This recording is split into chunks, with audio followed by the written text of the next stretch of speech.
venenosos. ¿Pudieron leer algo? Está re fácil. Que está re fácil, sí. Bueno, mejor si está fácil. A ver, la idea es un poco, les voy a dar unos casos clínicos primero, y después les voy a un poco hablar de animales venenosos. Justo es un tema que me gusta bastante, así que tengo para bombardearlos bastante. Así que no me ofendo si luego de las 4 horas de clase se van. No, mentira. Pero bueno, nada, lo que voy a hacer es eso, unos casos clínicos, y después les voy a hablar un poco de unas generalidades de animales, y después sí hacer hincapié más que nada en los que se plantean, digamos, mayor riesgo para la salud de las personas. Remarcar un poco las cosas importantes y que tienen que saber de cada uno, sin tratar de ser tan detallista, aunque hay algunas cosas que sí les quiero hacer, bueno, como dije, hacerles hincapié que les tienen que quedar, algunos puntos que les tienen que quedar bien claros. Bueno, a ver, caso clínico. A ver, arrancamos los anoté. Paciente de 56 años, ¿sí? Ustedes están en la guardia y le llega una mujer de 56 años que refiere que picó un escorpión en la mano, ¿sí? Hace 15 minutos llega a la guardia, trae en un frasco el escorpión y refiere que no tiene ningún síntoma, más allá de algo de dolor local, no presenta ninguna otra cosa, ustedes revisan, buen estado general, signos vitales impecables, examen físico normal, ¿sí? Cuéntame, en este caso, ¿qué hacen? ¿Qué preguntarían? ¿Qué verían? ¿Qué harían? ¿Qué pedirían? Etcétera.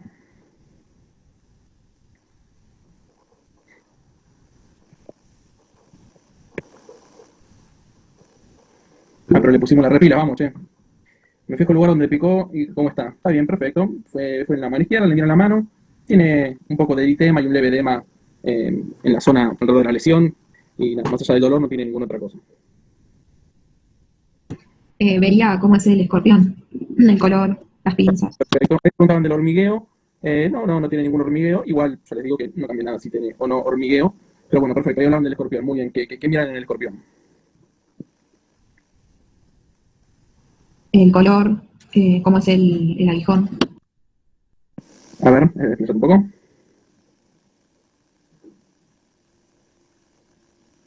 El color, por ejemplo, que es específicamente lo que, digamos, desarrollame un poco la respuesta de esa. El color, para que quieres saber, de qué te sirve, mejor dicho. Tenía entendido que los que son como color marrón claro ¿Mm? son más venenosos, ¿puede ser? Está bien, a ver, digamos, para hacerlo más simple, si no multiple choice tengo que decir si un venenoso es marrón oscuro o un marrón claro, diría que marrón claro. En la práctica, sí, es mucho más difícil, además, primero de todo, en general decir algo que es más oscuro o más claro, en general es algo relativo a comparación de otra cosa en general. Pero está bien, el concepto es que en general los que son más, perdón, los que son venenosos son un poco más claros, ¿sí? Aunque no siempre, ¿sí? Sí, en las pinzas también, si son alargadas y cortas. No te entendí, repetime. Se puede saber cómo es la morfología, o sea, sus pinzas también, cuando son pinzas largas es venenoso, cuando son pinzas Perfecto. cortas no. Eso también es muy útil, también es un poco más difícil de darse cuenta, quizás puedes ver una foto y decís, sí, que son gruesas, y te lo comparo con otro y decís, ah, no, son finas, ¿sí? Pero también está perfecto, son cosas que hay que hacer, los que son venenosos. A todo esto lo que estamos hablando de estos parámetros, desde ya, les aclaro, estamos hablando exclusivamente de acá en Argentina, ¿sí? Todo esto que estamos hablando ahora se refiere a las especies que hay en Argentina, ¿sí? Pero perfecto, bueno, de las pinzas, muy bien, ¿qué otra cosa? Esperen que el chat, que lo habían escrito y no llega a ver. Pero bueno, ¿qué otra cosa? ¿El son qué sería? ¿El cuerpo? A ver, no, es así. Los escorpiones tienen la parte de adelante, que es el prosoma, ¿sí? Que sería donde está la cabeza, básicamente. Después el resto del cuerpo, sin la cola, es el opistosoma. Y toda la cola esa es el metasoma, ¿sí? El telson, o sea, de la cola del metasoma, tiene en general 5 o 6, a veces depende de la especie, pero tiene como 5 o 6 segmentos, ¿sí? El último, ¿sí? Es el telson, ¿sí? Es ese último segmento, ¿sí? Y adentro, ahí en el telson está el aguijón, ¿sí? Después habían preguntado ahí en el chat si se sabe en qué parte del día le picó. Eh, es indistinto, sí, más allá del ejemplo este que dar cualquier número, no cambia. Sí, en general, todos los escorpiones son, en general, de salir, son más nocturnos, ¿sí? Eso sí es verdad, digamos, en general, pican durante la noche. Entonces, si yo tengo una picada de un escorpión, no me cambia en qué momento fue la picadura, ni para saber si es venenoso o no, ni por otro dato, ¿sí? Muy bien, y hablando del Telson, ¿qué es lo que ahí tienen que fijarse? Si tiene apófisis. Exacto, ¿sí? O sea, el aguijón, ¿sí? O también se llama aculio, ¿sí? Los que son venenosos, repito, esto hablando de los que tenemos acá en Argentina, los que son venenosos, que son la especie que son los titius, perdón, el género titius, tienen debajo del aguijón, ¿sí? una pequeña apófisis, que es apófisis subacular, ¿sí? En cambio, las especies no venenosas que tenemos acá, que también la gran mayoría, más aún acá en Buenos Aires, son los Botryoides bonaerensis, ¿sí? Estos son los que no tienen ni apófisis subacular y tienen las pinzas, a comparación del Titius, mucho más gruesas y de aspecto más corto, y suelen ser más oscuros, prácticamente negros, ¿sí? Pero bueno, de estas diferencias, la que más sirve, sin lugar a duda, es la apófisis subacular, ¿sí? Eso no es ni comparativo, o la tiene o no la tiene, ¿sí? Así que siempre lo que hay que hacer, a nosotros cuando a veces nos llaman y nos piden diferenciar a una especie de escorpión, siempre nos sirve una foto de perfil, por decirlo de alguna manera, del Telson, ¿sí? Y pusieron la bonaerensis, no la tiene, puede ser, sí, por eso, el Botryoides bonaerensis no tiene apófisis subacular. Tiene un aguijón, te pica, duele mucho, ¿sí? Pero no tiene apófisis subacular. De paso ya les comento, casi todos los lugares donde van a leer, el Titius que tenemos acá en casi todo el país y el que tenemos acá en Buenos Aires, es el Titius, van a leer que es el Trivitatus, ¿sí? Les aviso que cambió de nombre ya hace algunos meses, ahora se llama Titius carrilloy, ¿sí? En honor a Ramón Carrillo, le pusieron carrilloy. O sea, todos los estudios que hay sobre el Titius trivitatus se refieren en realidad al carrilloy. El Titius trivitatus es uno que estuvo en Paraguay originalmente, se lo describió por primera vez ahí, después se pensó que era el mismo que estaba acá en Argentina, entonces todos los estudios, todos los que se hicieron sobre el Titius trivitatus, era sobre el que estaba en Argentina, que después, se vio hace poco que en realidad es diferente al que está en Paraguay. Por eso se le puso otro nombre, pero todo lo que está escrito sobre el Titius trivitatus sigue valiendo para el escorpión que está acá, solo que cambió de nombre, porque se vio que había algunas diferencias con el original que estaba en Paraguay, simplemente eso, ¿sí? Pero, ¿Cómo dijiste que se llamaba? Titius carrilloy, C-A-R-R-I-L-L-O y latina, carrilloy. Muy bien, bueno, entonces, volviendo al caso clínico, tenemos la sospecha de que es un Titius carrilloy. ¿Qué hacen con esta paciente? Les repito, 56 años, hace 15 minutos la picadura asintomática, con dolor local.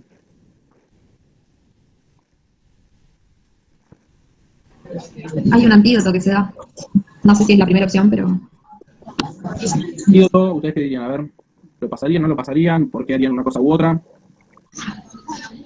Si tiene dolor, primero no sería ponerle compresas frías y luego analgésico para el dolor. Perfecto, se trata de la analgesia. Ahí preguntaban si tenía síntomas, más allá del dolor local, un poco de edema, algo de eritema, ¿sí? Si quieren, se le puede agregar epilorección o palestesia, que ahí preguntaban, pueden tener o no, pero son síntomas locales, ¿sí?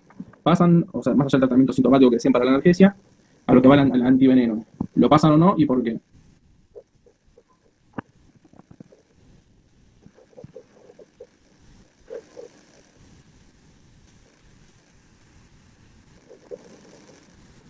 Ahí pusieron en el chat, se pasa antigres.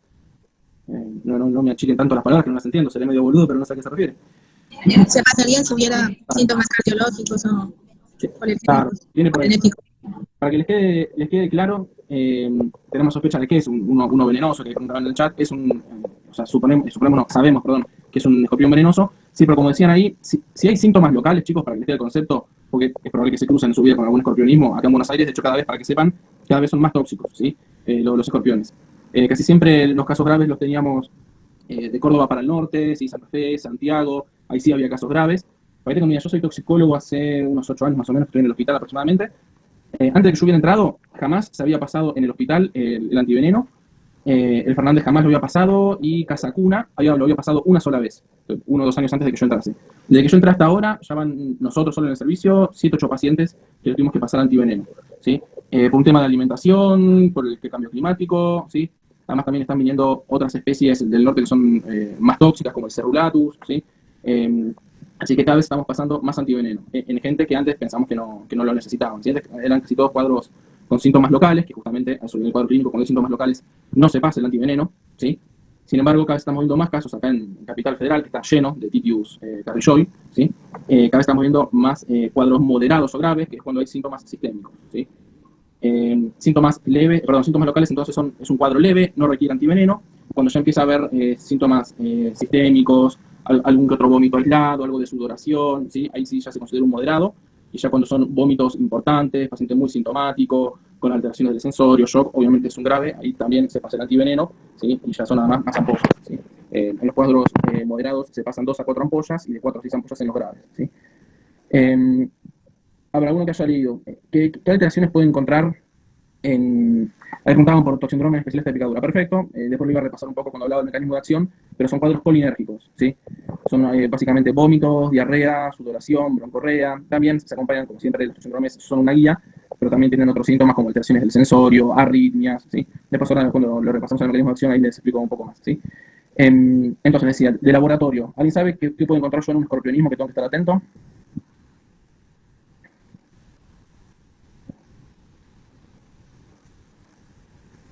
Siempre estos pacientes tienen riesgo de hacer dos cosas. Una, hipocalemias, ¿sí? Tiene mucho vómito, puede tener pérdida de potasio. Exactamente, sí, pueden ser hipocalemias importantes que desencadenan arritmias y después también pueden hacer pancreatitis, ¿sí? De hecho, la amilasa mayor a 200 se considera un factor de mal pronóstico en un escorpionismo, ¿sí? Factores de mal pronóstico en un escorpionismo, para que sepan. Vómitos incoercibles, ¿sí? Que en algún depende de dónde lea uno, a veces dicen más de 6 vómitos, que eso es un factor de mal pronóstico. Amilasemia mayor de 200 y después en los electros, ¿sí? Infradesnivel del segmento ST, ¿sí? Esos son factores de mal pronóstico. Muy bien, entonces, en esta paciente asintomática, por lo que les comenté, no hace falta por ahora, por lo menos, el antiveneno que tienen que hacer con esta paciente. Le pido un espacio base. No es necesario. En general, en los cuadros leves, nosotros no pedimos laboratorio. Si hacemos un electrocardiograma, y les explico por qué el electrocardiograma. Si bien en los cuadros leves, sí, con síntomas locales, que son la mayoría, no requieren ninguna conducta ni laboratorio ni nada, el tema del electro lo hacemos porque la mayoría de los pacientes, por solamente tener el dolor, para que tengan una idea, duele como la concha de su madre, si un escorpionismo. Cualquiera. Si un botulismo bonaerensis te pica y también ves las estrellas. El Titius carrilloy duele más todavía por la acción del veneno, no solo por el aguijón, ¿sí? Entonces muchas veces estos pacientes están taquicárdicos, ¿sí? No porque tengan una arritmia, no porque, no sé, tengan depolarización y haya liberación de acetilcolina a nivel cardíaco, ¿sí? No por eso, sino solamente por el dolor local. Entonces muchas veces, como el electro obviamente no es algo invasivo, y una de las complicaciones son las arritmias, y la mayoría está algo taquicárdico por mucho dolor y por algo de cagazo, o por un electrocardiograma nada más, mientras sea un cuadro leve. Si ya es un cuadro moderado, son pacientes que van a terapia intensiva porque uno les va a pasar el antiveneno, ¿sí? Y ahí obviamente les pide un laboratorio completo, estado ácido base, pueden hacer hiperglucemias, leucocitosis, alteración del medio interno, pancreatitis, ¿sí? Así que, Bueno, hablamos. totalmente. Para que les quede el concepto de paciente asintomático o con síntomas locales, ¿sí? Tienen que estar un mínimo de 6 horas en observación. En general, si en esas 6 horas, si no presenta ningún síntoma más allá de lo local, repito, no va a aparecer ninguna complicación posterior, ¿sí? Si está con síntomas, con algún que otro vómito, ahí listo. Pasa terapia, antiveneno y todos los estudios, ¿sí? Entonces, en general, hacemos 6 horas de observación, el electrocardiograma en general, más aún si está taquicárdico, por las dudas se lo hacemos, y nada, simplemente eso, esas 6 horas en observación, ¿sí? Muy bien, ¿algunas dudas de este caso clínico? Habían puesto ahí hidratar, no, solamente si se interna. ¿Sí? En general los pacientes los dejamos en una silla, en una sala de espera, o si tengo un consultorio libre, que queden ahí esperando, ni los pinchamos ni nada del electro, ¿sí? Y 6 horas en observación mientras sea algo local nada más. Muy bien, bueno. Siguiente caso clínico, ¿o tiene alguna duda de este? Julián, Sí, las veces que yo hice guardia y alguien venía con una reacción alérgica, nunca vi sí. a nadie por picadura de insectos, pero la parte de semiología respiratoria siempre, bueno, ocultaba el ruido laringotraqueal y todo eso por el edema de glotis. Sí. Pero un edema de glotis es algo recontra súbito, que me imagino pasa en segundos, ¿no? Después que te pica. Porque nunca vi uno. Edema de glotis por una picadura. Sí, algún insecto o algo. Ya, de los pocos animales que te pueden dar un edema o sea, una reacción anafiláctica importante, ¿sí? Básicamente son los himenópteros, ¿sí? Abejas, ¿sí? Avispas, son de los pocos que dan cuadros alérgicos tan importantes, ¿sí? Por ejemplo, un escorpión, una araña, una víbora, no sé, ¿sí? O otros animales que te pueden dar quizás reacción, es más, algunos hasta te dan shock por dolor, ¿sí? Pero reacción anafiláctica, básicamente, lejos son los himenópteros, como te decía, hormigas, avispas, abejorros y abejas. También algunos cien pies pueden dar cuadros similares, ¿sí? Pero igualmente, estos que te digo, fíjate que ninguno tiene antídoto, ¿sí? El tratamiento sintomático de cualquier edema, sí, o sea, si vos sospechas un edema de glotis, le pasas adrenalina, corticoides, antihistamínicos, lo que sea por una avispa o sea por lo que sea, ¿sí? No hay ningún tratamiento específico, así que uno en teoría lo estaría tratando aunque no tenga la sospecha. O sea, quiero decir, te ingresa un paciente en dificultad respiratoria, lo ocultás, si tiene, como es, si gracias inspiratorias que realmente sospechás que está con un cuadro laringio importante por el edema que tiene, lo vas a tratar. Después verá la causa, ¿sí? Más aún si es un edema agudo de glotis, que es una urgencia, sí que, y bueno, eso es algo muy raro de ver, pero hay obviamente. La causa después verás y quizás pueda pasar desapercibida en algunos casos, pero el tratamiento es sintomático, así que la sospecha ahí mucho no te va a cambiar, más allá de prevenirlo para la próxima. No sé si te respondí si apuntabas a eso. Sí, algo parecido. Pero entonces digo, es algo que pasa al instante, que lo pica en unos minutos, ¿no? No es que vienen y después de una hora A ver, empieza. el 99%, te repito, son básicamente himenópteros los que dan esos cuadros. Y te lo producen en el momento a las personas que están predispuestas, ¿sí? O sea, el 99,99% del cuadro.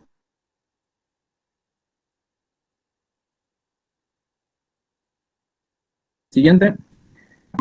A ver, Paciente masculino, 28 años, estaba en las Islas del Tigre, pelotudeando en las plantas, metió la mano donde no la tenía que meter y siente que lo mordió en la mano una serpiente.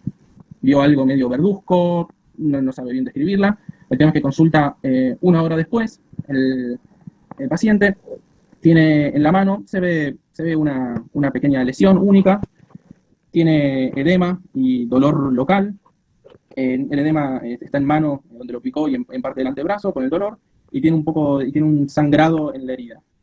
¿Sí? Les repito, no sabemos qué tipo de ofidio es, no hay manera de recuperarlo, pero bueno, tenemos ante una picadura de un ofidio con estas características. ¿Qué hacen con el paciente?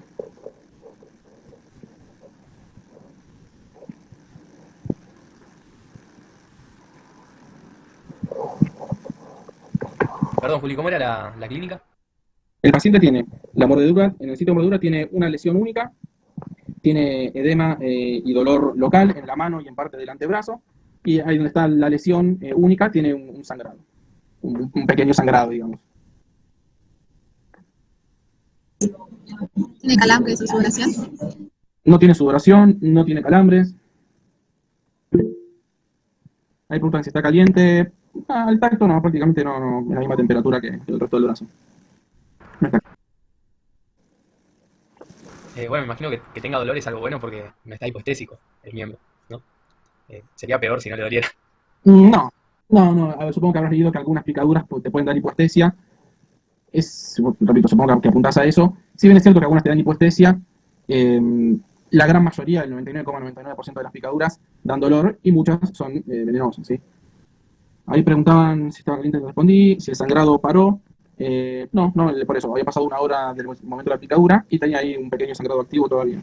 Preguntan por la presión, está normotenso. ¿Algo más que se les ocurra?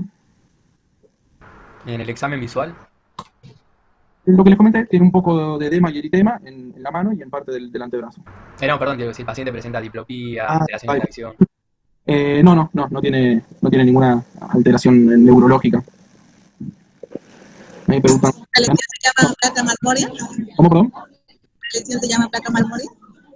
No. Es un eritema liso y llano. Igual, placa marmórea, exclusivamente loxoceles, ¿sí? Igual después hablamos un poco, pero bueno, para que por lo menos quede el concepto, ¿sí? Bueno, ¿qué hacen con este paciente?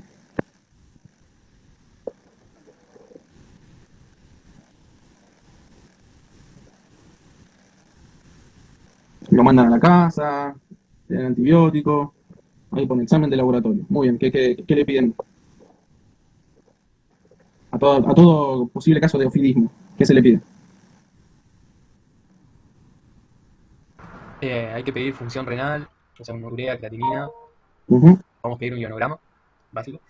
¿Está bien? Un electro, que no era invasivo, que no cuesta nada tampoco, por el riesgo de arritmia en un futuro. Y bueno, lo ponemos en observación. No hay ningún ofidismo que uno realmente lo que más le preocupe sea lo cardiológico, pero bueno, está bien. Pero sí, hay como poner en el chat, ¿sí? Que ver lo que es la coagulación, ¿sí? Obviamente, ofidismo para que tenga clásico, obviamente estamos todos apuntando hacia Yarará, que es lo que hay que descartar. Para que les quede claro, el ofidismo, básicamente, 3 serpientes, ¿sí? Si bien tenemos 3 serpientes venenosas en Argentina, prácticamente todos los ofidismos que hay en Argentina son por Yarará, ¿sí? Cascabel es neurotóxico, miotóxico, también afecta a la coagulación, ¿sí? Lo que es serpiente de coral es neurotóxico exclusivamente, ¿sí? Y la yarará, además de lo de la coagulación, ¿qué es lo otro que produce el veneno? Es coagulante y ¿qué más? Hipotensivo, Potencial. histotóxico. ¿Y qué, perdón? Histotóxico. Perfecto, bien. Bueno, a este paciente le hacen en el laboratorio y tiene una alteración del coagulograma, ¿sí? Ya un poco la introducción que les dije, y por ahí un poco creo que lo sospecharon. Un paciente que viene con una herida. En general, las heridas de serpiente, si bien algunas pueden ser importantes, las mordeduras, ¿sí? En general son más bien como si no se clava un punzón, digamos, son puntiformes, por decir de alguna manera, la mayoría, no todas, ¿sí? Y en general, como cualquier lesión puntiforme, deja de sangrar, ¿sí? Obviamente, en general el paciente se comprime, suele tardar un poco la consulta, no es inmediata. Entonces, cuando hay una lesión en una zona que puede haber yarará y tiene sangrado por herida, ¿sí? Obviamente, estén más que atentos, ¿sí? Muy bien, entonces, este es un paciente que tiene edema local, dolor, ¿sí? En mano y en antebrazo, y tiene alteración del coagulograma, ¿sí? ¿Qué hacen con este paciente?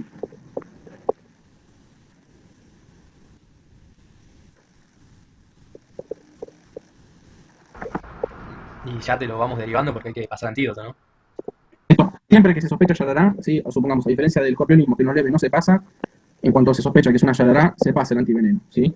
Así que, obviamente, me refiero a se sospecha clínicamente, ¿sí? Edema importante. Según sí, lo que más da la Yarará es edema local, que después se termina necrosando, ¿sí? Son lesiones de mierda. Si ustedes googlean las imágenes, son heridas muy jodidas, ¿sí? Que a veces hay que amputar, ¿sí? Los miembros del edema y la necrosis que terminan haciendo cuadros compartimentales, hacen un montón de isquemia, necrosis, son desastres, muchas veces, y la gran mayoría de las lesiones.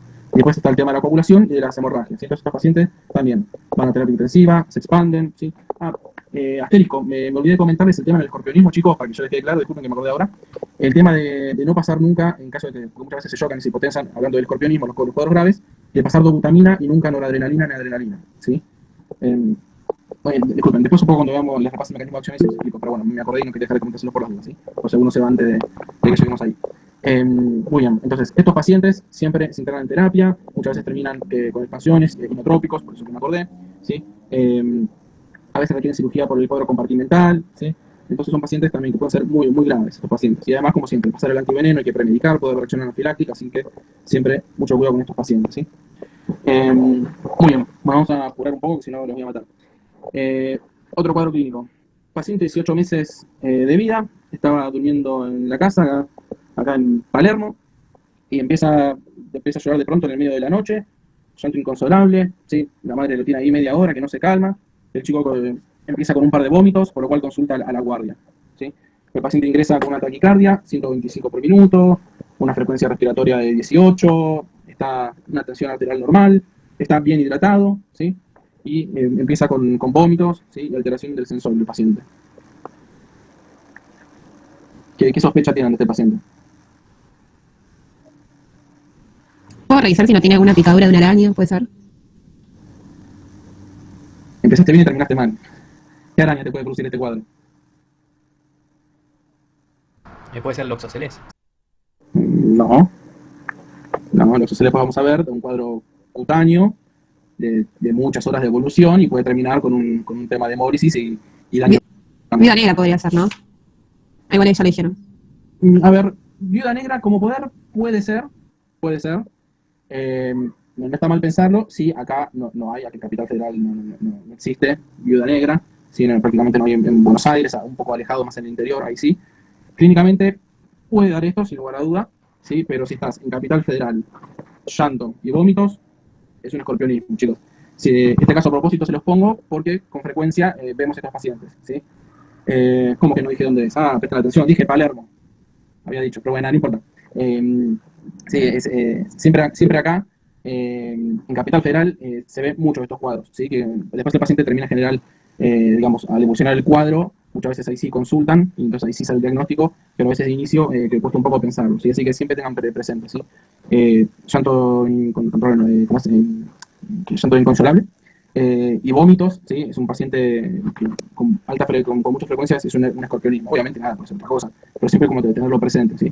Justamente en estos cuadros es conducir, por ejemplo, a hacer un laboratorio y ver la mirasa, ya ver si tiene alguna picadura, ¿sí? O si encuentran algún escorpión por ahí, ¿sí? En general son consultas así muy rápidas en el momento, entonces a veces hay que rápidamente tratar de encontrar el escorpión y a veces aparece entre las sábanas o en algún lado, ¿sí? Hemos tenido varios pacientes de estos. Muy bien, nada, simplemente les comentar el caso para que lo sospechen. A ver, nada, básicamente de animales venenosos, lejos lo que más van a ver en la práctica clínica. A ver, desde serpiente, como les decía, Yarará, prácticamente todas, todo lo que hay. Hay acá en Buenos Aires. En general, a ver, por ser una manera autóctona, hay una zona de Tandil, ahí por la sierra sí se ve bastante Yarará, hay mucho Yarará ahí. Sí llega mucho por la zona de la costa, a través de los camalotes, ¿sí? En el río, la Yarará grande sí, va mucho por el agua y se sube a los camalotes y te baja por el río Paraná y te llega a veces a las costas de Buenos Aires. Alguna que otra vez aparece alguna en Vicente López, todo lo de por Quilmes, Quilmes por la Quilmes, en la zona del río, muchas veces aparecen, ¿sí? Después de lo que es arañas, lejos lo que más hay en Argentina de araquedismo es por la Prodectus, por viuda negra, pero la verdad es que si ustedes se manejan acá por la zona metropolitana, no van a ver viuda negra. ¿Sí? Más que nada en el interior, más que nada en la zona, si bien está en prácticamente todo el país, uno ve el mapa del libro y está como en todo el país. ¿Sí? Pero lejos se ve más que nada en el interior, más en la zona de la Patagonia, es mucho más frecuente en esa zona que por acá.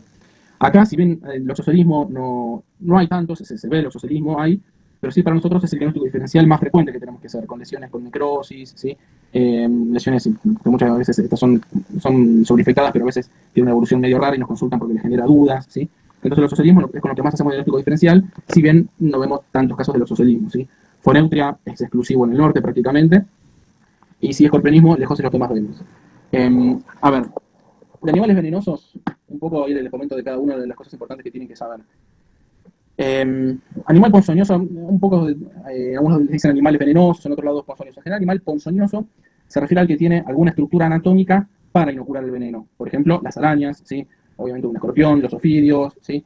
No sé, por ejemplo, un pez bagre, por ejemplo, tiene sí púas con una glándula venenosa. Esos son animales ponzoñosos, ¿sí? O tenés, por ejemplo, también, no sé, muchos, bueno, por ejemplo, lo que hablamos, los himenópteros, ¿sí? En cambio, animales que tienen veneno, pero no tienen ninguna estructura anatómica. Por ejemplo, la rana punta de flecha, ¿sí? El tema es el veneno que tiene sobre la piel. Lo mismo, no sé, por ejemplo, no sé, algunas salamandras, ¿sí? Por eso, en general, eso es lo que diferencia los ponzoñosos de los venenosos. Los ponzoñosos tienen justamente una estructura anatómica para inocular el veneno, ¿sí? Después, a ver, animales venenosos de por sí hay de todos. Como yo les decía, los principales son esos tres, las arañas, los escorpiones y los ofidios, pero tenemos, a ver, desde peces, como les decía, por ejemplo, no sé, el bagre o el pez león, sí, un montón de pez piedra. Después también poligesta, ¿sí? Por ejemplo, poligesta de peces tenemos intoxicaciones con broide, ¿qué más? La ciguatera, sí, que esos son algunos peces tropicales que producen cuadros neurológicos que pueden ser muy graves, ¿sí? Esos son poligesta. Hay algunos mamíferos, el murciélago se lo considera venenoso, el ornitorrinco también tiene unas púas en los pies con una glándula venenosa.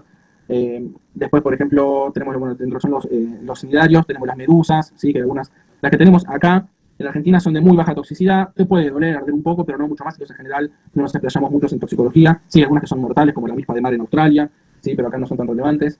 Tenemos el erizo de mar, por ejemplo, en el mar también tenemos caracol marino, sí, hay muchos animales venenosos, hasta hace poco también se descubrió un pájaro que es venenoso, que come algunos coleópteros que tienen veneno, y el pájaro en la piel elimina el veneno, y si uno lo toca, puede tener lesiones importantes en la piel, ¿sí?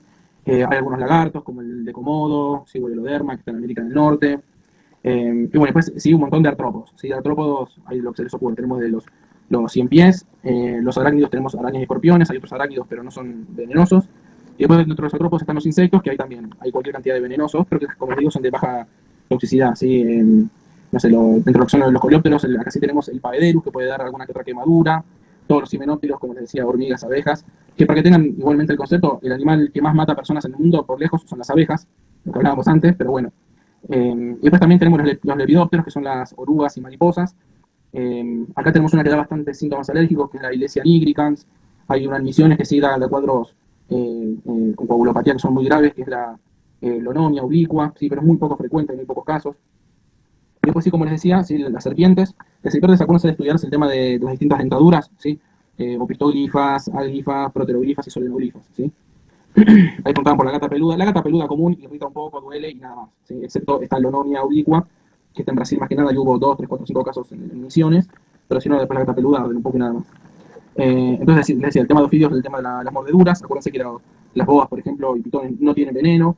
Las culebras tienen veneno, sí, pero en general las personas no les hacen nada, más allá de dolor. Alguna que otra vez es algo de necrosis chiquitita, pero más bien son infecciones, nada más que eso.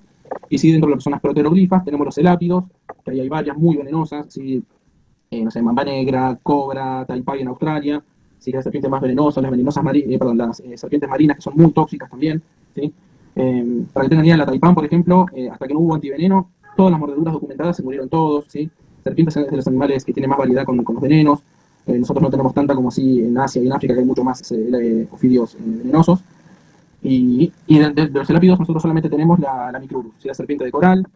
Es muy chiquitita, la boca es chiquitita, es mansa, prácticamente no hay picaduras, le gusta esconderse bajo tierra y que nadie la joda.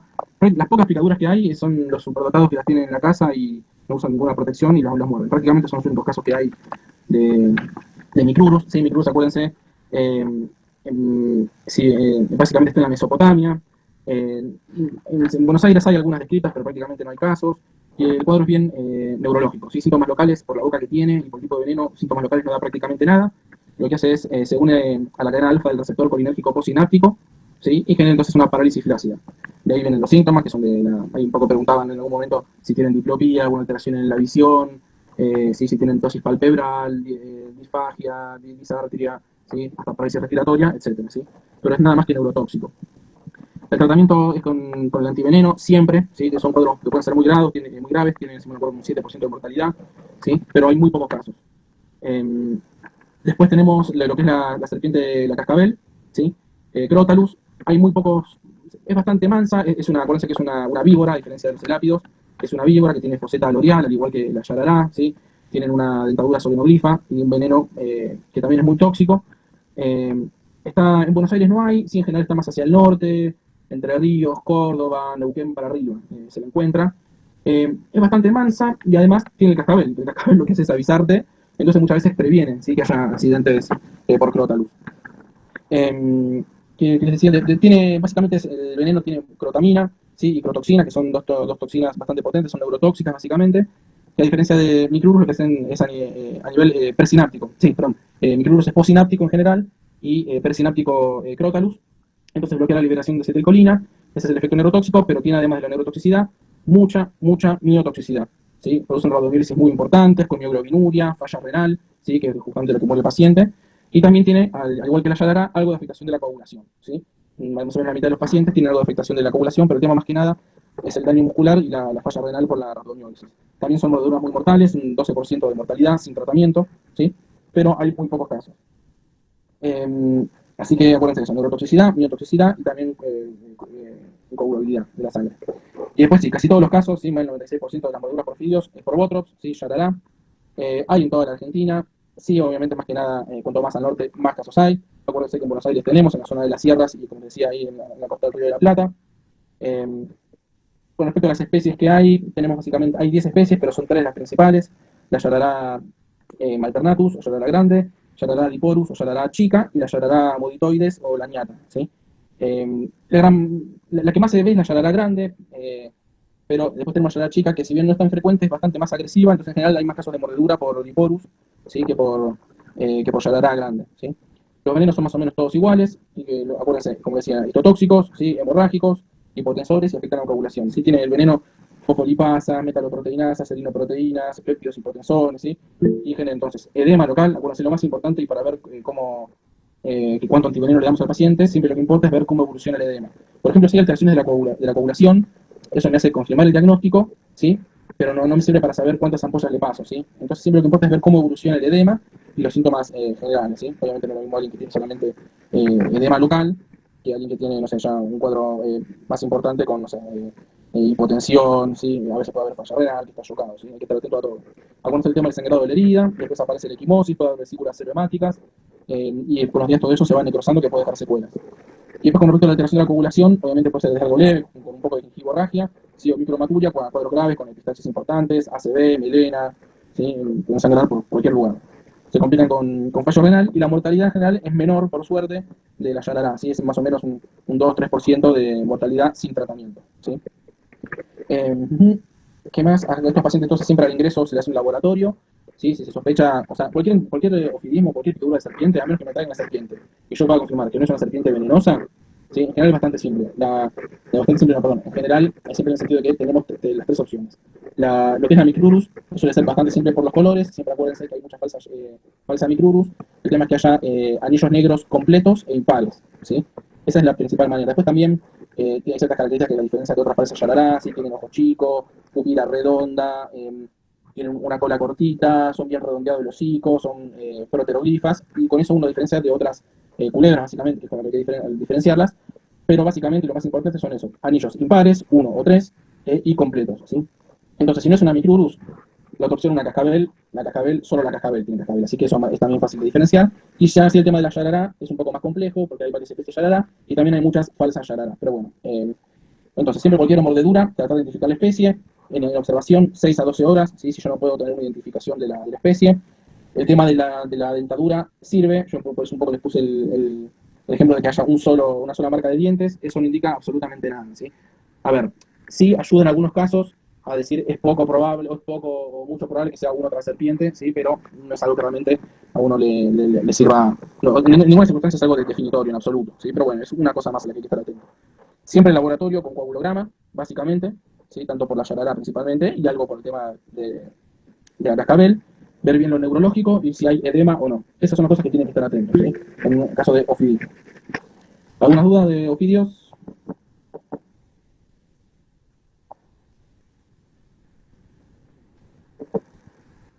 Nada. Bueno, digo así. Doctor, perdón, le puse una pregunta de escorpión, disculpe. Ahora doy escorpionismo, si te queda alguna duda, me preguntas. No, pero pensé que terminamos, disculpe, no lo escucho. No, ningún problema. Tengo unas palabras de escorpionismo y algunas cosas de arañas y terminamos. De escorpionismo, bueno, un poco lo que es la diferencia de los venenosos no venenosos, ya lo charlamos, ténganlo presente. El veneno básicamente del Titius carrilloid, de todos los Titius, es neurotóxico, lo que hacen es abrir los canales de sodio, ¿sí? A nivel neuronal, lo que hacen es, hay una tormenta así, de catecolaminas y de acetilcolina, ¿sí? Actúa más que nada a nivel del sistema nervioso autónomo, y por eso, a eso se debe la clínica. Son cuadros colinérgicos, ¿sí? Con muchos vómitos, diarrea, secreciones por todos lados, desencadenan mucho arritmias, pueden complicarse con edema agudo de pulmón estos pacientes, ¿sí? Mucha afectación del sensorio en los cuadros graves. A nivel local, en general, como decía, son muy dolorosas, puede haber eritema, algo de edema, piloerección, parestesias, ¿sí? Contractura, pero siempre lo que importa, más allá del, repito, de algo de taquicardia, es el tema de los síntomas que no son locales, ¿sí? Principalmente los vómitos, ¿sí? Pues, repito, en general más de 4 o 6 vómitos ya se considera un cuadro grave con mal pronóstico. Acuérdense el laboratorio completo, lo que les decía, el potasio, la mirasa, observación 6 horas, el electro, no usar como es la catecolaminas, usar la dobutamina más que nada. Y después tengan presente también que este es el único, el escorpiónico es el único antiveneno que no se premedica, ¿sí? ¿Por qué se les ocurre que no se premedica a estos pacientes?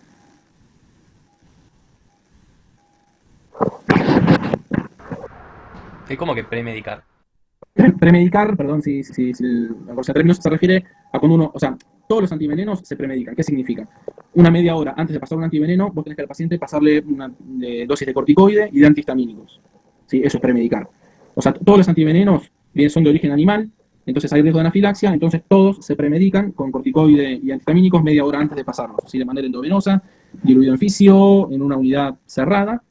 La excepción al tema de premedicar es el veneno escorpiónico, el antiveneno, digamos, escorpiónico. ¿A alguien se le ocurre por qué no hace falta premedicar?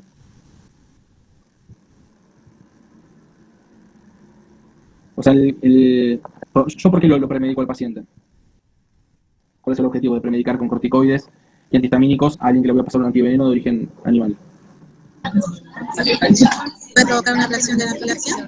Exacto, para prevenir la anafilaxia. ¿Cuál es el tratamiento de la anafilaxia en caso de que aparezca? Corticoides. Pasa con La adrenalina. adrenalina. Si la primera línea en un shock anafiláctico, sí es la adrenalina. Y si yo sé algo que me sobra en una intoxicación por escorpión, es la adrenalina, ¿sí? Yo ya sé que el paciente está siendo tratado para un shock anafiláctico, aunque no lo tenga, obviamente, ¿sí? Porque justamente el veneno lo que produce es una liberación muy importante de, además de acetilcolina, una dosis importante de catecolaminas. Por eso lo que les decía de que conviene usar dobutamina cuando el paciente está muy hipotenso, chocado, usar dobutamina porque justamente tiene mayor riesgo de arritmias porque ya está lleno de catecolaminas. Entonces, este exceso de catecolaminas, el lado positivo, por decirlo de alguna manera, es que no se observan reacciones anafilácticas en un paciente intoxicado por un escorpión, ¿sí? Muy bien, uno de ustedes chicos que... No escuché bien. O sea, casi todos los antivenenos se premedica 30 minutos antes. Y en este de los escorpiones es la excepción. Exactamente, los escorpiones es la excepción porque en un intoxicado por un escorpionismo, por un Titius, por la intoxicación, tiene circulando en sangre cualquier cantidad de catecolaminas. Entonces, suponete que puede tener, o sea, una reacción anafilactoide puede producirse por una cuestión, digamos, idiosincrática, como son las reacciones anafilácticas. Si justo esa persona estaba predispuesta, igualmente no va a tener síntomas de anafilaxia porque ya de por sí tiene catecolaminas circulando en sangre. ¿Sí? ¿Quedó claro eso? Sí, gracias. Por nada. ¿Alguno del que tenía la duda de escorpionismo? Decime. Sí, doctor, disculpe, a mí me quedó un poco medio confuso el tema de la dobutamina. ¿Se le da cuando están síntomas colinérgicos, perdón? No, ahí te lo aclaro. O sea, es así. Cuando un paciente está chocado, yo tengo un caso de escorpionismo, que el paciente, el sensorio está muy alterado, está muy hipotenso, tiene signos de shock, ¿sí? A veces requiere, por indicación clínica, si el terapista, no por una cuestión toxicológica, el terapista por una cuestión clínica dice, este paciente se me está yendo a la mierda, hay que meterle algún inotrópico, ¿sí? Entonces, ahí yo como toxicólogo le digo al terapista, mira, mejor pasarle como inotrópico cualquiera, menos la noradrenalina ni la adrenalina, ¿sí? Porque este paciente ya tiene un montón de esas dos circulando en sangre, entonces puedes empeorar el cuadro clínico. Te conviene usar cualquier otra, que en general la otra que quede es la dobutamina, también la milrinona, sí, pero en general dobutamina es lo que terminan pasando los terapistas cuando no se pueden ninguna de estas otras dos catecolaminas. ¿sí? Pero no es que por una cuestión toxicológica, si tienes tal síntoma o no, requiere un inotrópico, ¿sí? Eso sí, por una cuestión clínica, el terapista se lo quiere pasar porque el paciente está muy chocado e hipotenso, ¿sí? Simplemente, como toxicólogo, está la aclaración esa, así que no conviene utilizar catecolaminas, sino dobutamina o milrinona, ¿sí? Entendido, doctor. Muy bien. ¿Algo más que con escorpionismo o hacemos arañas y terminamos?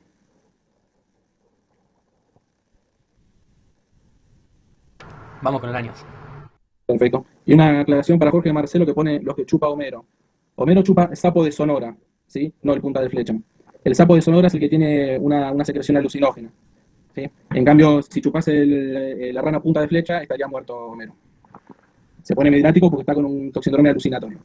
Bueno, muy bien. Arañas para terminar entonces. A ver. 3 arañas venenosas. En todo el mundo hay 4 arañas venenosas. Nosotros tenemos 3. La cuarta, que nosotros no tenemos, está en Australia, Atarax robustus, es una araña megalomorfa, tipo, como que se las conoce como las pollitos, digamos, tarántula, que está solo allá, que es venenosa, esa acá no la tenemos, pero sí, en el resto del mundo están solo estas 3 venenosas, que nosotros tenemos las 3, ¿sí? La que tenemos poco y nada es la Phoneutria niriventer, o araña bananera, o de los bananos. Básicamente está en la selva, en el norte. Hay algunos casos en Misiones, otro por Salta, creo que ha habido. Es una araña, es una hija de puta, no tengo otras palabras para esa araña, es una araña grandota, agresiva, son unos 15 centímetros, más de 15, 16 centímetros con patas, incluyendo las patas me refiero. Es bien peluda, color grisáceo, con un tono amarillento. Las patas, serían la parte ventral de las patas, tiene unas manchas, unas líneas blancas y negras, y una panza medio colorada, que de hecho cuando se siente amenazada, levanta las patas, ¿sí? Y muestra los dientes, así de simple, y es muy agresiva. No teje ninguna tela, está ahí dando vueltas en general por los árboles altos, baja un poco de noche, y sí, es bastante agresiva. Como está en una zona que no son tan pobladas, no se ven tantos casos, acá tenemos muy pocos, como les decía. Básicamente la mayoría de las veces da síntomas locales nada más, en chicos a veces puede dar cuadros graves, es un veneno neurotóxico, afecta a los canales, estimula los canales de sodio neuronales, genera una despolarización de todas las fibras musculares, el sistema nervioso autónomo, motor, sensitivo, es bien neurotóxico. Clínicamente, mucho dolor local por el veneno y por los 2 dientes gigantes que tiene. Puede dar fasciculaciones también locales. Y pues a nivel sistémico, suele dar taquicardia, hipertensión, excitación psicomotriz, pero también síntomas colinérgicos, que es bastante parecido entre todo al escorpionismo, lo que es clínicamente, ¿sí? Todo lo que es local, en parte por la acetilcolina de los colinérgicos, y también algunas cosas de simpático mimético por las catecolaminas. Sí hay cuadros que da como convulsiones hipertónicas o pistótonos, y después el paciente se puede, como siempre, termina descompensándose, hipotensión, arritmias, edema agudo de pulmón. Hay un antiveneno, solamente Brasil lo produce, porque esos son los que tienen muchos más casos. En las zonas donde hay araña en Argentina, está el antiveneno del Butantan, que lo hacen allá en Brasil, pero hay muy pocos casos, ¿sí? La coroides, como decía, tenemos mucho en el país, es el principal causa de aracneísmo. ¿Cuál es el tema de los ojos? Sí, es muy decirles, las arañas siempre nosotros las reconocemos básicamente por los ojos. Por ejemplo, el Atrodectus, hay algunas arañas que son muy similares, lo mismo los Oxoceles, hay muchísimas arañas que son parecidas, entonces siempre por los ojos nos damos cuenta. La Phoneutria son 8 ojos, tiene 2 superiores a los costados, después abajo 4, y después abajo 2 centrales más. En cambio, el Atrodectus son 8, pero son 4 en 2 filas, 4 y 4 uno arriba de los otros. Es una araña mucho más chica, ya así, tamaño normal, son más o menos unos 3 centímetros con las patas. Sí, el cuerpo de la hembra, que es más grande, y la que es venenosa, son unos 15 milímetros nada más, es chiquita. Es tranquila, sí, en general está más bien peridomiciliaria, está ahí con su tela de araña toda desorganizada, sí, la típica tela de araña que es para sacarle una foto, sí, así con toda la formita, no son arañas venenosas, ¿sí? O sea, acuérdense, la Phoneutria no pone tela, tiene la capacidad, todas las arañas por definición tienen la capacidad de hacer tela, pero la Phoneutria no hace tela araña, y tanto el Oxocele como la Atrodectus son algodonosas, desorganizadas, sucias, ¿sí? Entonces, nada, la Atrodectus, como les decía, peridomiciliaria, en general rural, está ahí en un tronquito, abajo de una piedra, en una bosta seca, en una rama, si hay un costadito, sin joder a nadie. Y a veces sí cuando se siente apretada, que el típico caso que tenemos acá es en época de cosecha, donde están los campos, en general en el interior, o en el sur, ¿sí? En los distintos cultivos frutales o lo que fuere, que el trabajador mete la mano donde está la araña, la aprieta y la araña por defenderse muerde, ¿sí? Es bien neurotóxico, sí tiene una alfa-latrotoxina que lo que hace es generar poros en distintas neuronas presinápticas y hace que se liberen un montón de neurotransmisores. Y el cuadro son bastante rápidos, son como crisis muy floridas de síntomas. Paciente en general se pone, tiene desde excitación psicomotriz, taquicardia. Muy frecuente el tema del sentimiento de sensación de muerte inminente, ¿sí? Con opresión de pecho es algo muy frecuente. A nivel local tienen mucho dolor, contracturas que a veces se van generalizando. Se puede, obviamente, el paciente empezar con un cuadro colinérgico también, con secreciones por todos lados, vómito, sudoración, cielorrea, broncorrea. Se pueden complicar con edema agudo de pulmón, pueden hacer muchas arritmias estos pacientes, de hecho a veces superan todos los síntomas, pero pueden quedar con alguna arritmia durante un par de semanas, ¿sí? Otra cosa muy frecuente y característica es el dolor abdominal. Hay varios casos descritos en la bibliografía de pacientes que eran un atrodectismo y terminaban en quirófano con un abdomen agudo por el dolor abdominal importante que hacían. Y después justamente muchas veces aparece en estos pacientes lo que se llama la fase atrodectísmica, que es un paciente con una cara rubicunda, con sudoración y blefaritis, que hacen a veces estos pacientes. En general estos pacientes suelen recibir rápido el antiveneno porque son zonas donde están acostumbrados a que haya picaduras por esta araña. Y en general suelen resolver sin problemas, más allá, como les decía, a veces que queda alguna arritmia por un tiempo dando vueltas. Y después, por último, el oxocele. El oxocele, como les decía, a cada rato nosotros tenemos que hacer diagnóstico diferencial con esta araña. La mayoría de los casos no son oxocelismo, pero sí hay que tenerlo bastante presente y sería bueno que ustedes les queden algunas pautas que ahora les voy a explicar, ¿sí? Bueno, araña está en todo el país. Ustedes, yo estoy seguro que si uno va a cada casa y busca con ganas, encuentran el oxocele, ¿sí? Suena un poco rimbombante, como a veces aparece en los diarios, que es la araña más venenosa del mundo. Se puede decir que sí, pero bueno, yo qué sé. Más rimbombante es que la araña más venenosa del mundo está en casi todas las casas, pero bueno. Pero sí, la verdad que sí, está en la mayoría de los domicilios. Sí, sí, en Chile habían hecho un estudio y la habían encontrado como en el 60 y pico por ciento de las casas, de personas, o sea, casas habitadas por familias, el 60 y pico por ciento tenía el oxocele. Me acuerdo de un estudio en Chile, pero se le encuentra con mucha frecuencia. Acá mismo en el servicio de tóxico, acá en el Hospital Gutiérrez, no sé, ya encontramos como 5 o 6, a cada rato encontramos. Es una araña entonces domiciliaria, ¿sí? Es tranquilita, tiene su tela de araña, como les decía, toda sucia, algodonosa. Es una araña chiquita, con las patas solo unos 4 centímetros más o menos, marrón. Sí tiene característicamente el violín en el cefalotórax, por lo cual le viene el nombre de araña violín. La especie más venenosa, lejos que hay, es la Loxoceles laeta. De hecho, la hembra es prácticamente la que produce todas las intoxicaciones. El principal como componente, y que está muy estudiado, es la fingomidinasa D. Sí, a nivel local lo que hace es libera interleuquinas, selectinas y ceramidas que generan un montón de inflamación, se generan trombos, y lo que evoluciona la necrosis. A nivel sistémico, en lo que es el envenenamiento el cutáneo hemolítico, lo que es activa complemento, la vía alternativa de complemento en los glóbulos rojos, generando hemólisis intravascular, y después también expresa interleuquinas y S-lectinas más que nada, que lo que hacen es generar, desembocan en la C y D, y todo esto hace que haya una falla renal. A ver, dos tipos de loxocelismo entonces. 90% más o menos loxocelismo cutáneo, nada más, y un 10% además del cutáneo hace el hemolítico, ¿sí? No tiene relación uno y otro, o sea, quiero decir, en el caso del cutáneo hemolítico uno puede tener una lesión mínima y tener una hemólisis que mata al paciente, ¿sí? O obviamente caso contrario, uno puede tener un loxocelismo cutáneo gigante y nada de hemólisis. Muy bien, entonces, lo que es importante, que creo que les quede claro y que es en general lo que preguntamos en los exámenes, es la cronología de la lesión del loxocelismo cutáneo, porque es lo que ustedes se van a enfrentar en la práctica, ¿sí? Entonces, es muy importante la cronología porque una lesión que aparece, ¿sí? Y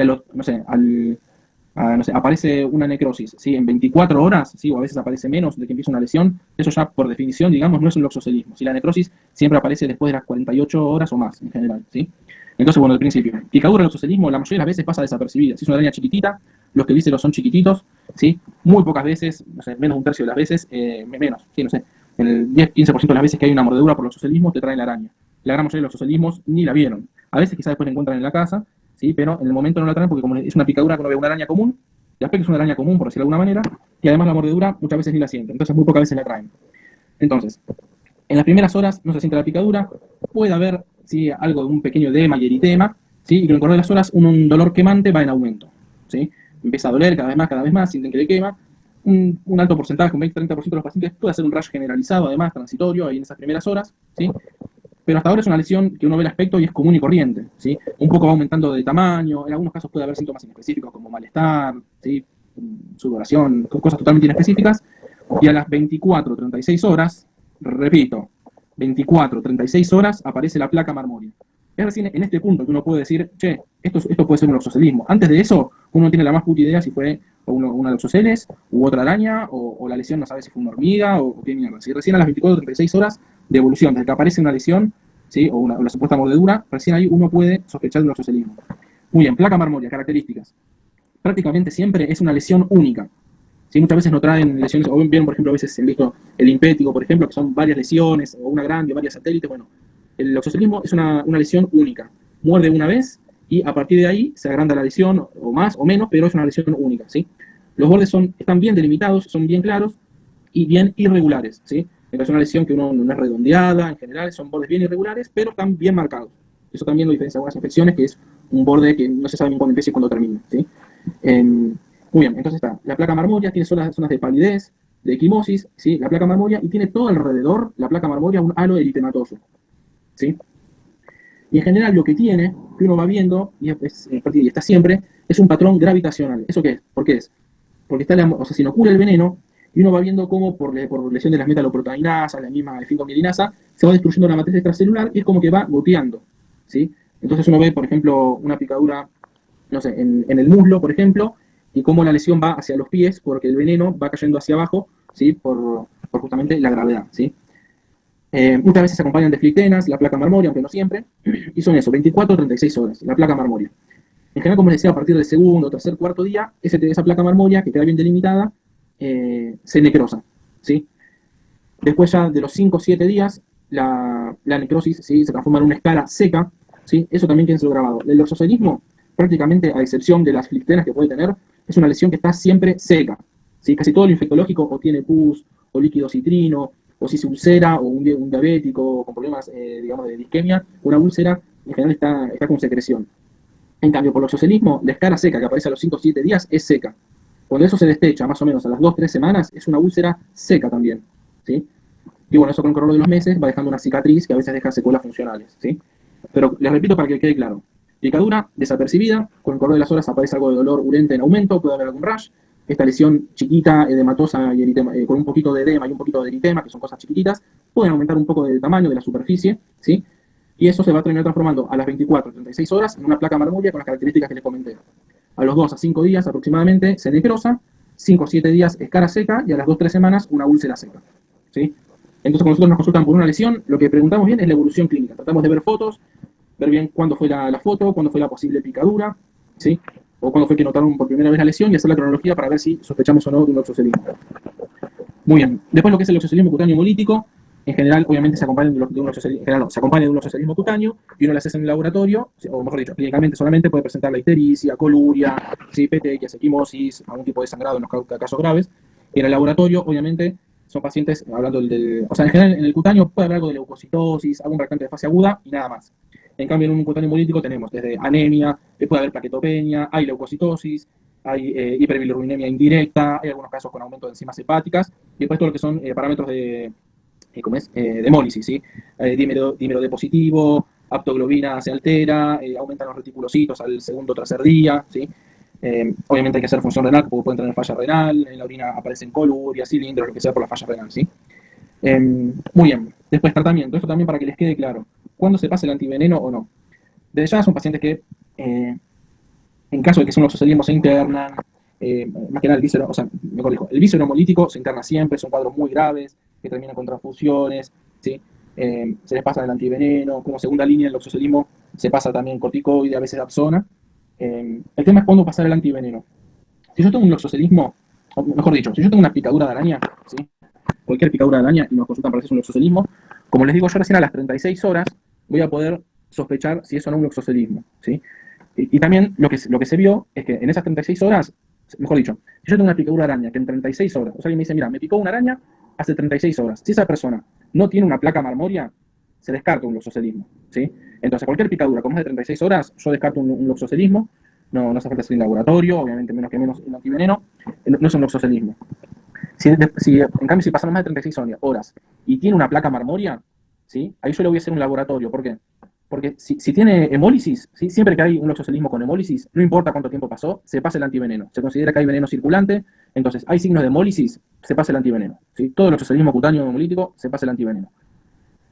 En cambio, si yo veo una placa marmoria, es un oxocelismo, pero no tiene, ¿sí? Ningún parámetro de hemólisis, no tiene ni clínica ni laboratorio de hemólisis, no se pasa el antiveneno porque se vio que la lesión cutánea no va a cambiar, ¿sí? Si ya pasaron 36 horas de la picadura. O sea, no va a haber menos necrosis porque ya deja de ser efectivo el antiveneno. El antiveneno sirve para disminuir la lesión cutánea cuando pasaron menos de 36 horas, ¿sí? ¿Les queda claro el concepto? Si pasaron más de 36 horas, aunque sea un loxocelismo, si no hay hemólisis, no se pasa, ¿sí? Bien, ahora. O sea que tiene que venir con la araña para que nosotros No.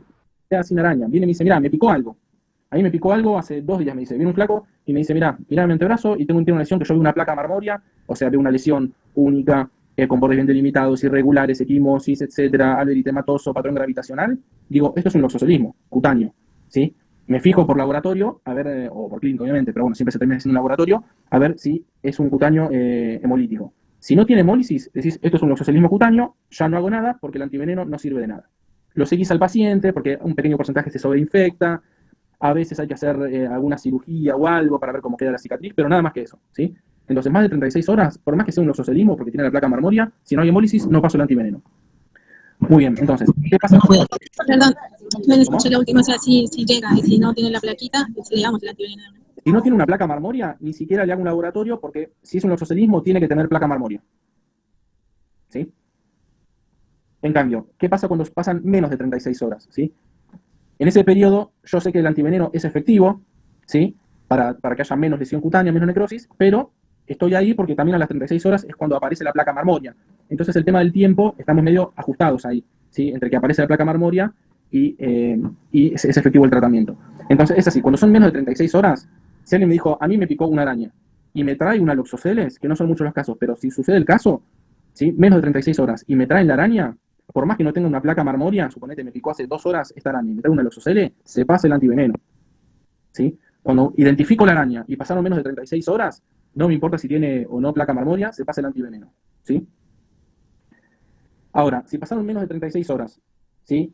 No tiene placa marmoria y yo no sé qué araña es, ahí no se pasa, ¿sí? Porque son pocas las picaduras, o sea, hay muchísimas picaduras de araña y por más que la loxocele esté en todos lados, muy pocas de esas picaduras de araña son por loxocele. Entonces, menos de 36 horas y yo no tengo placa marmoria y no sé qué araña es, lo controlo, obviamente, no es que le digo, no pasa nada, le digo, mirá, fíjate cómo evoluciona, volvete en 12 horas, ¿sí? Vamos viendo, ¿sí? Pero si yo no sé qué araña es y no tiene placa marmoria, espero, no paso el antiveneno, ¿sí?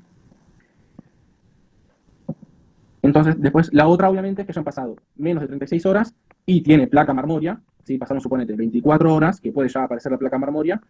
Yo tengo ahí unas 12 horas para pasar el antiveneno y que sea efectivo, ¿sí? ¿Les quedó claro cuando se pasa el antiveneno del Oxo? Sí. ¿Sí? Entonces, les repito para que quede claro, menos de 36 horas, yo no sé qué araña es y no tengo placa marmoria, lo cito a control. Si no tengo placa marmoria, pero sé que es una Loxo, se pasa el antiveneno, ¿sí? Es el mejor momento para pasarlo, porque prácticamente seguro, es porque me dicen, esa fue la araña, no tiene lesión y la puedo prevenir porque es efectivo el antiveneno. Y la otra opción, menos de 36 horas, es cuando tiene placa marmoria, que aparece más o menos a las 24 horas, hay unas 12 horas de franja para pasar el antiveneno y que sea más o menos efectivo y disminuir la lesión. Y cuando son más de 36 horas, ¿sí? Si tiene una placa marmoria, le hago un laboratorio. Si tiene hemólisis, se pasa el antiveneno, más de 36 horas. Sin hemólisis, no se pasa el antiveneno. Y más de 36 horas que no tiene placa marmoria, no es un loxocelismo, ¿sí? Bueno, 1 hora y media, les di bastante para que tengan. ¿Alguna duda, chicos? Al final no era tan fácil. Sí, ¿viste? ¿Alguna duda que les quedó, chicos? No, recién entiendo. Bueno, perfecto. Dale, cualquier cosa, si no, próximo viernes que nos veamos, ya saben, me preguntan lo que quieran. Buenísimo, gracias, doctor. Chao, chicos.